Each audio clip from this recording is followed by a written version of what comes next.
Tuhan. Aduh, Mam, aduh. Aduh. Aduh, Om Herman. Aduh. Aduh, Om Herman.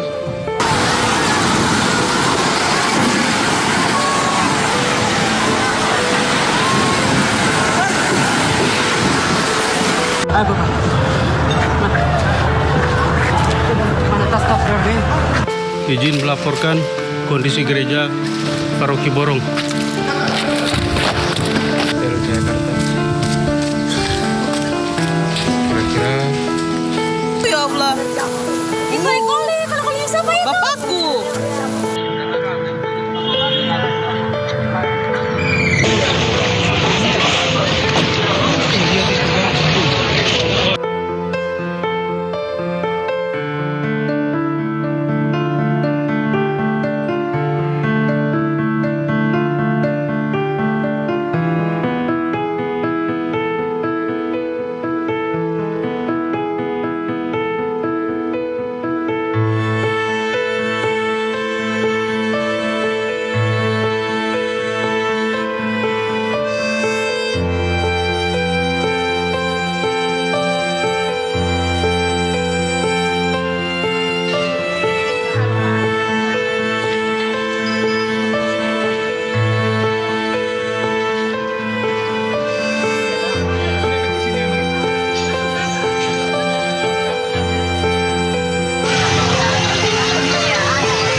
Korban jiwa akibat gempa bertambah menjadi 51 orang. Gubernur NTT tetapkan status tanggap darurat bencana.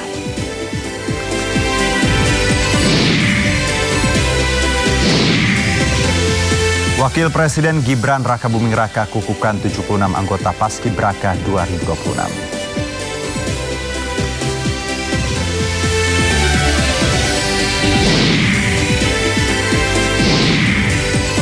Memperingati HUT RI ke-81, langit Jakarta bakal semarak oleh atraksi puluhan pesawat canggih TNI Angkatan Udara.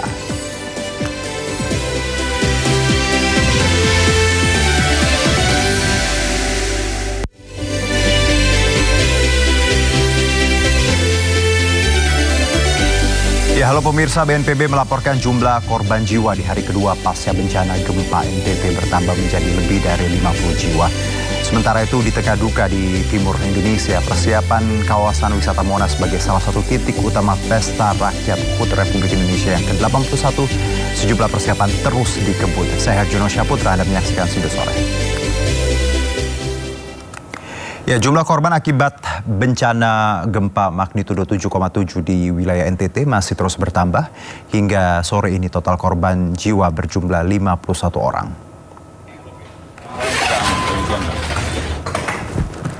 Ya, menurut data Basarnas hingga pukul 16 sore tadi, jumlah korban jiwa di hari kedua pasca bencana gempa NTT bertambah menjadi 51 orang. Selain korban jiwa, lebih dari 100 warga mengalami luka dan lebih dari 5.000 warga harus mengungsi dari tempat tinggalnya.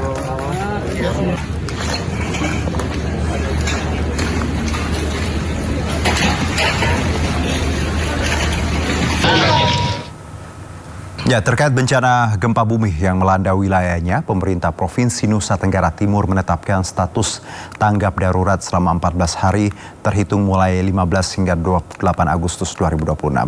Penetapan status tanggap darurat tertuang dalam keputusan Gubernur NTT yang ditetapkan di Kupang 15 Agustus 2026.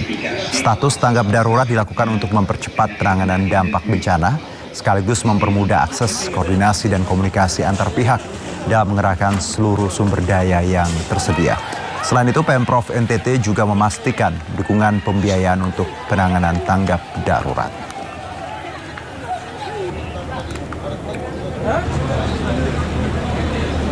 Bantu dulu korban, hitung-hitungan tuh. Mensesnek Prasetyo Hadi memastikan kesiagaan pemerintah terhadap penanganan pasca gempa di wilayah NTT. Pemerintah juga terus memantau perkembangan situasi di wilayah terdampak. Pertama-tama tentunya kami menyampaikan duka cita yang mendalam terhadap adanya beberapa yang dilaporkan kepada kami, ada beberapa korban meninggal dunia akibat gempa tersebut. Dan kami tadi pagi juga sudah melapor kepada Bapak Presiden dan kami berkoordinasi dengan Menteri Menko PMK. Kemudian kami juga tadi pagi sudah berkoordinasi dengan Kepala Basarnas, kemudian dengan Kepala BMKG yang juga sempat memberikan peringatan dini akan potensi terjadinya tsunami, tetapi alhamdulillah peringatan dini tersebut sudah dicabut dan memang di beberapa tempat ada kenaikan muka air tetapi masih tidak terlalu besar. Dan kami juga tadi pagi sudah sempat berkomunikasi langsung dengan Gubernur Nusa Tenggara Timur untuk sekali lagi kita semua baik pemerintah pusat maupun pemerintah daerah dan seluruh jajaran terkait termasuk TNI dan Polri melakukan langkah-langkah mitigasi, melakukan langkah-langkah cepat, tanggap darurat cepat untuk terutama segera mengatasi keadaan di awal-awal kejadian. Ada dilaporkan beberapa yang masih ada di reruntuhan dan beberapa bangunan-bangunan termasuk ada pelabuhan di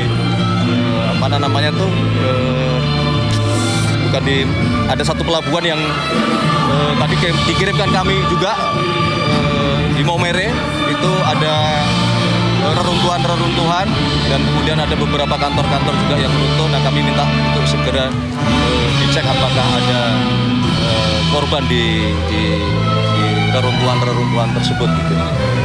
Dan kami juga men-standby-kan di Halim bila mana sewaktu-waktu diperlukan perbantuan dari pemerintah pusat, kami sudah siap-siagakan. Ya, selain di NTT, pemirsa, gempa magnitudo 6,4 juga mengguncang Simalungun, Sumatera Utara. Keluar nih. Ini cukup. Ya, nampak sejumlah warga panik usai diguncang gempa besar hingga keluar dari rumah untuk mencari tempat aman. Peristiwa gempa terjadi Sabtu sekitar pukul 17.54 waktu Indonesia Barat. Pusat gempa terjadi 10 km sebelah tenggara Simalungun di kedalaman 163 km dan tak berpotensi tsunami. Sampai saat ini belum ada informasi resmi terkait kerusakan dampak gempa Simalungun.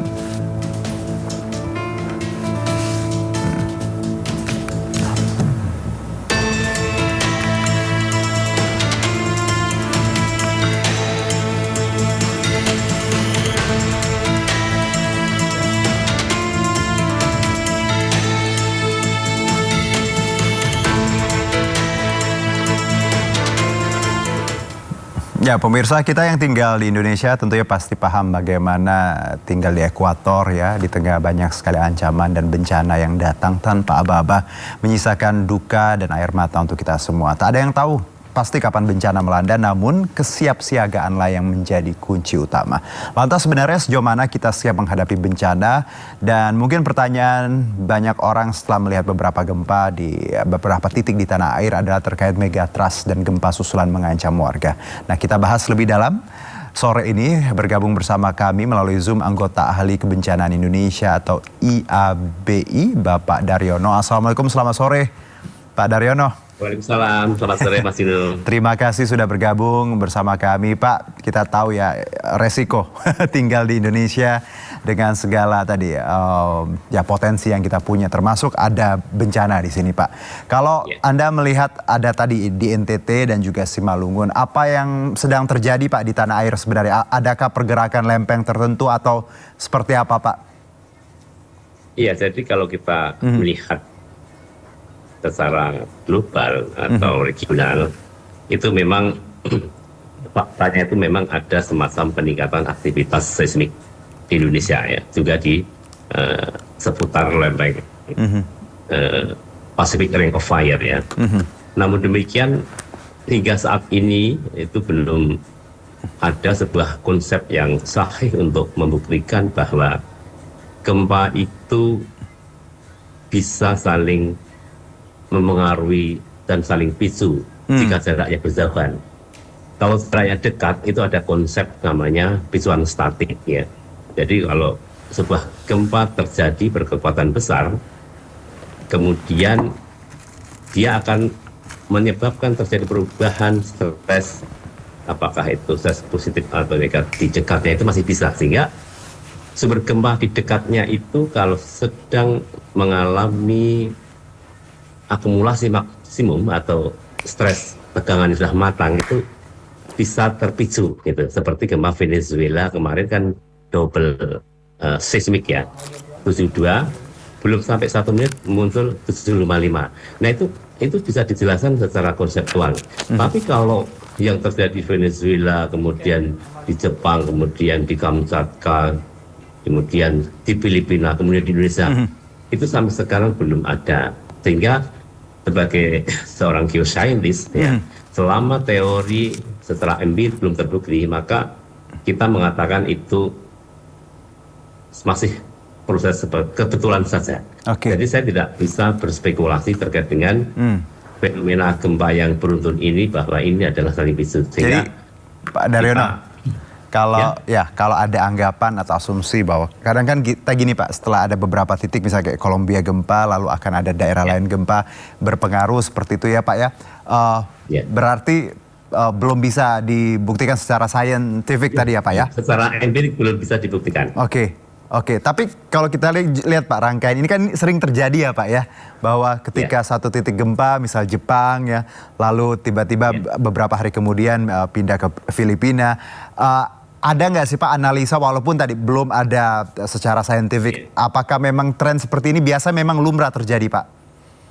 Ya, beberapa konsep yang masih debatable itu ada sebuah konsep di mana terjadi perubahan stres global gitu ya, sehingga ada tekanan-tekanan di kawasan tertentu dan kemudian berpindah.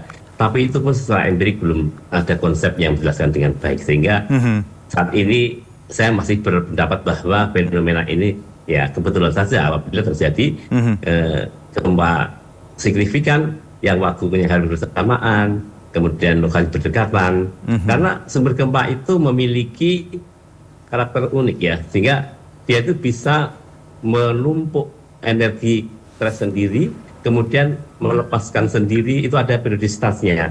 Jadi tidak terpengaruh dengan sumber-sumber lain. Sepanjang yang kita pahami seperti itu dari konsep kegempaan itu, Mas Yuno.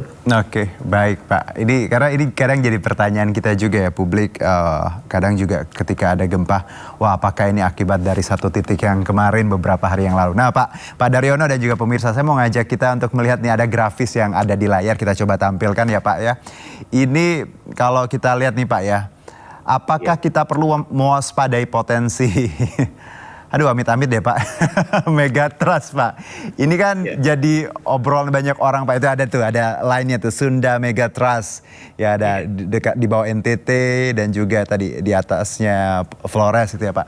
Nah kalau yang Sunda Megatrust ini Pak, ini kan pasti sampai ke Jawa dan Sumatera ya Pak ya, itu garisnya. Apa yang bisa kita pahami Pak terkait line atau lempeng ini Pak? Perlukah kita waspada Pak? Ya itu sebuah fakta bahwa Indonesia itu memang memiliki banyak sekali sumber gempa ya. Kita memiliki 14 zona seismik 400 secara aktif yang baru dikenali, sehingga ini sebuah realita yang harus kita terima dan kita pahami. Dan ketika terjadi gempa ya tidak serta-merta sumber yang di dekat itu akan rilis gempa, tidak seperti itu. Sehingga itu kembali pada pendapat saya tadi bahwa setiap sumber gempa memang memiliki proses akumulasi tegangan sendiri-sendiri ya, memiliki waktu periodisitas kapan matangnya, kapan lepasnya, sehingga itu antara masing-masing sumber gempa. Jadi tidak saling berjanji kemudian kapan kita lepas bareng atau kamu dulu kemudian aku akan lepas kemudian, tidak ada. Sehingga kita tahu bahwa gempa terjadi belum tentu memicu sumber gempa di dekatnya. Bagi contoh gempa Cianjur dulu, itu kan juga di dekatnya ada sumber gempa Cimandiri, sumber gempa Lembang, sumber gempa Pagelaran. Tapi berdekatan, tapi tidak akan terpicu. Nah, ini yang menjadikan dasar bahwa sebenarnya setiap sumber gempa itu memiliki otoritas, memiliki kegiatan sendiri yang tidak mudah dicampuri dan tidak dipengaruhi sumber gempa. Nah, kecuali kalau sumber gempa di dekatnya itu sudah matang juga, sama-sama sudah akumulasi stresnya maksimum, itu bisa terpicu seperti dulu Bali di Lombok ya tahun 2018 itu segmen tengah lepas karena barat timurnya matang, maka memicu yang bagian kemudian memicu yang barat hingga ada gempa triplet seperti itu. Tapi kalau yang tadi Mas Yul paparkan di layar itu ya itu sebuah fakta itu bahwa kita itu cukup banyak sumber gempa tapi tidak serta-merta akan saling picu. Kemudian jika saat ini terjadi gempa 7,7 nah kemudian itu kan melepaskan stres ya, sehingga dalam konsep volume static stress kemudian ada sebuah perubahan medan stres di sekitarnya. Nah sampai hari ini juga belum ada, sehingga tampaknya ya memang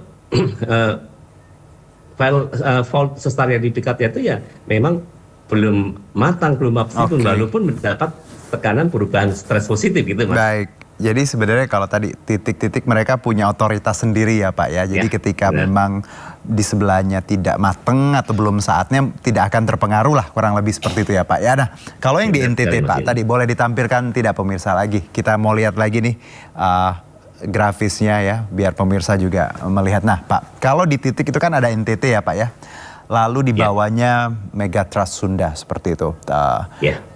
Kalau dari argumen yang Bapak sebutkan tadi bahwa sebenarnya kalau dari titik sih jauh ya Pak, lumayan ya.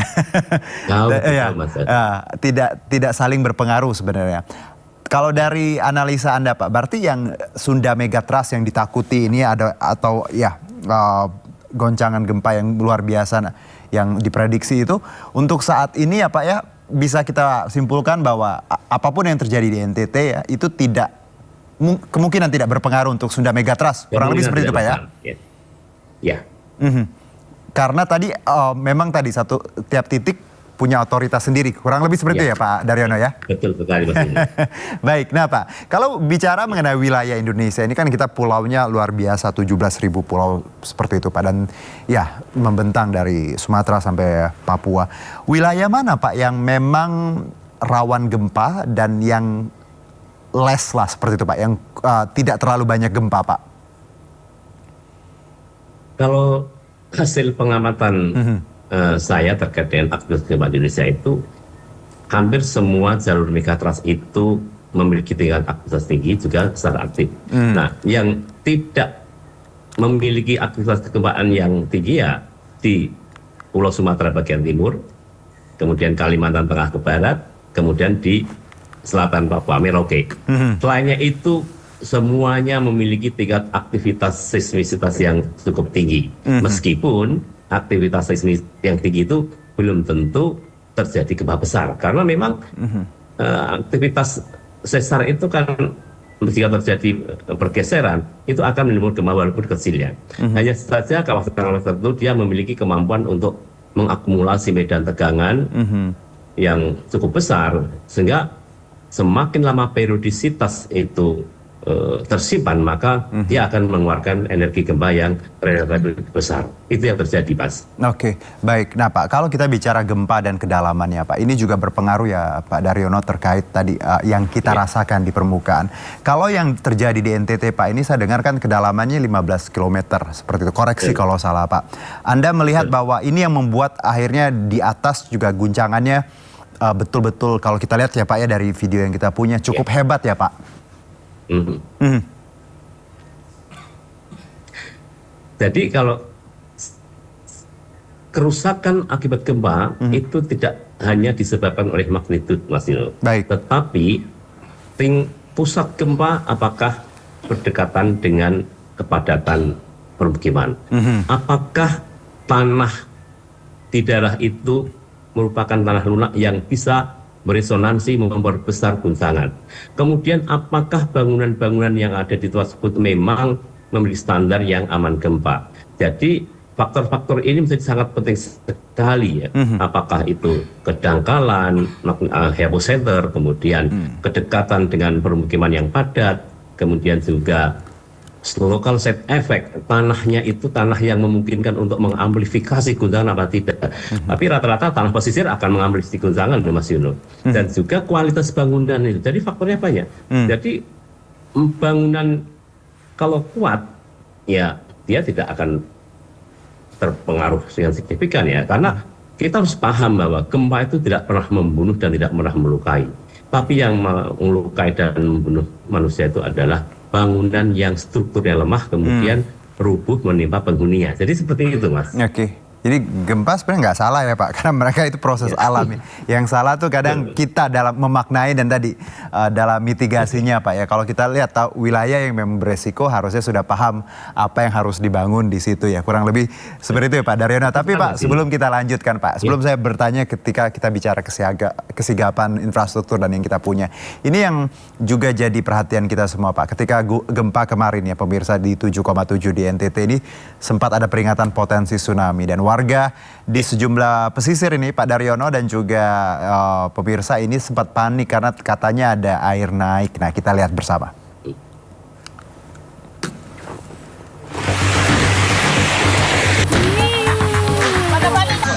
Air laut dianak jadi di masyarakat dia Air laut di Pelabuhan Bonerate, Kepulauan Selayar, Sulawesi Selatan tiba-tiba surut usai gempa magnitudo 7,7 mengguncang dengan pusat gempa di wilayah Laut Flores. Air laut surut membuat anak buah kapal panik. Usai surut, kawasan Bonea pesisir Kepulauan Selayar tiba-tiba diterjang tsunami kecil setinggi 50-an sentimeter. Air laut naik ke daratan dengan arus cukup kuat membawa sampah dan menggenangi permukiman.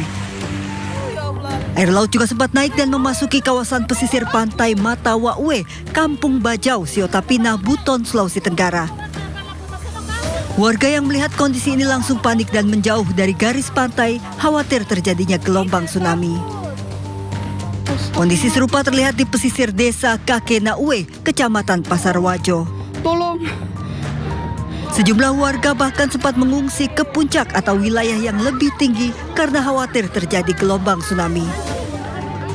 Kepanikan warga juga dipengaruhi trauma gempa Maumere tahun 1992. Saat itu gempa dan tsunami juga berdampak hingga ke Pulau Buton dan menyebabkan kerusakan jembatan serta rumah warga. BMKG mengeluarkan peringatan dini itu sampai di wilayah Kepulauan Buton, khususnya di Buton Selatan, Buton Kabupaten Buton, bahkan Kolaka juga terdeteksi ada kenaikan tinggi gelombang 0,3 meter sampai 0,5 meter. BMKG sudah mencabut peringatan dini tsunami. Warga yang sebelumnya mengungsi diminta tetap tenang dan kembali ke rumah. Warga diimbau tetap waspada serta mengikuti informasi resmi BMKG. Tim Liputan iNews melaporkan.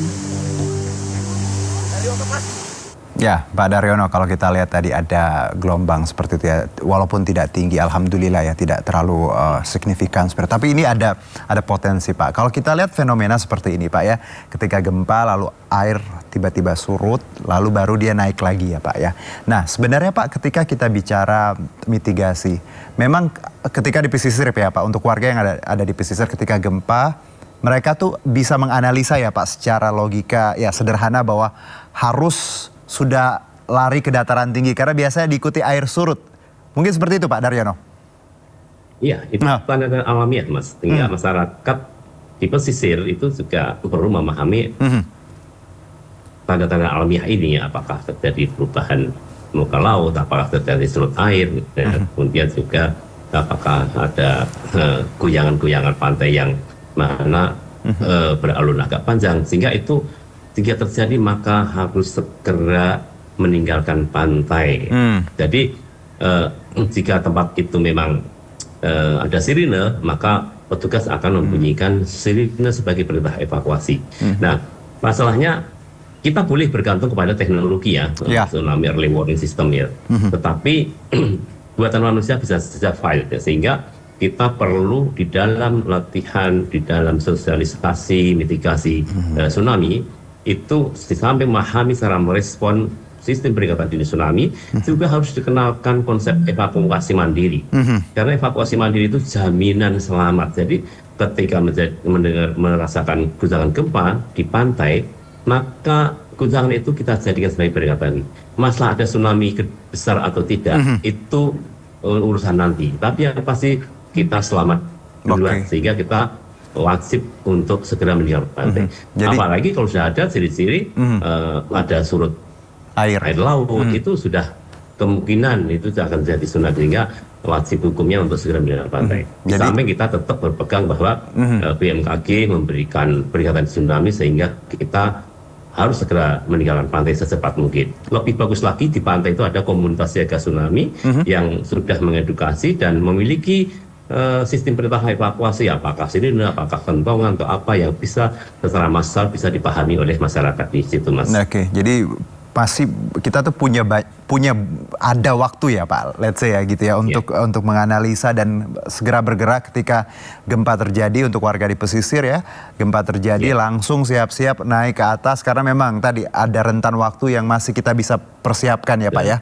untuk ke dataran tinggi, karena kan tadi ada waktu jeda air surut baru dia naik seperti itu. Nah Pak, dengan segala persiapan yang kita punya ya Pak, sebenarnya tadi edukasi yang kita punya, kalau kita lihat lagi di NTT ini kan gedungnya Pak ya, yang kita lihat di layar tadi kan itu kan cukup kokoh sebenarnya kelihatannya ya Pak ya, kuat gitu, tapi tetap runtuh seperti itu. Bagaimana kita ya Pak, khususnya pemerintah setempat, karena tadi seperti Pak Daryono bilang bahwa gempa tuh nggak salah, itu proses alam. Kita yang kurang tepat memahami ya Pak ya. Nah, apa yang harus dipersiapkan Pak, baik itu infrastruktur, bangunan yang di wilayah yang memang harusnya sudah tahu itu akan terjadi gempa ke depannya Pak? Iya, jadi Flores, tidak hanya Flores ya, Bali, Lombok, Sumbawa, Bima, Manggarai, Flores sampai ke Wetar, itu bersebelahan dengan sistem sesar Flores Teras ini. Dan ini ancaman permanen yang secara periodisitas itu akan terjadi perulangan gempa-gempa itu, Mas. Jadi gempa itu mengenai berulang. Nah, kalau kita nggak mampu untuk memprediksi kapan terjadinya, belum bisa, maka kita masih ada waktu untuk menyiapkan mitigasi. Sehingga mitigasi non struktural seperti sosialisasi, edukasi, termasuk liputan acara ini juga ini bagian dari non struktural ya. Dan kalau sudah paham harus masuk ke mitigasi struktural, di mana saatnya kita itu perlu mewujudkan bangunan tahan gempa di daerah-daerah seperti NTT ini, karena sudah jelas sumbernya ada di sebelahnya, dan itu harus mau tidak suka itu harus kita wujudkan bangunan tahan gempa itu. Di sini ada kajian namanya deterministic seismic hazard analysis. Jadi gedung-gedung yang dibangun dekat sumber gempa ya harus mengacu kepada magnitudo maksimum yang mungkin terjadi di situ. Nah, ini baru bisa mewujudkan bangunan tahan gempa ya. Atau paling tidak masyarakat itu di dalam membangun bangunan tembok itu harus memiliki rangka besi sebagai besi tulangan. Kalau tidak, maka bangunan itu akan menjadi sarana untuk mencelakai kita. Jadi gempa itu akan terjadi dan berulang lagi. Karena kan tahun 1992 juga terjadi di dekat situ juga. Ini juga sama saja, kekuatan waktu itu 7,8, sekarang 7,7.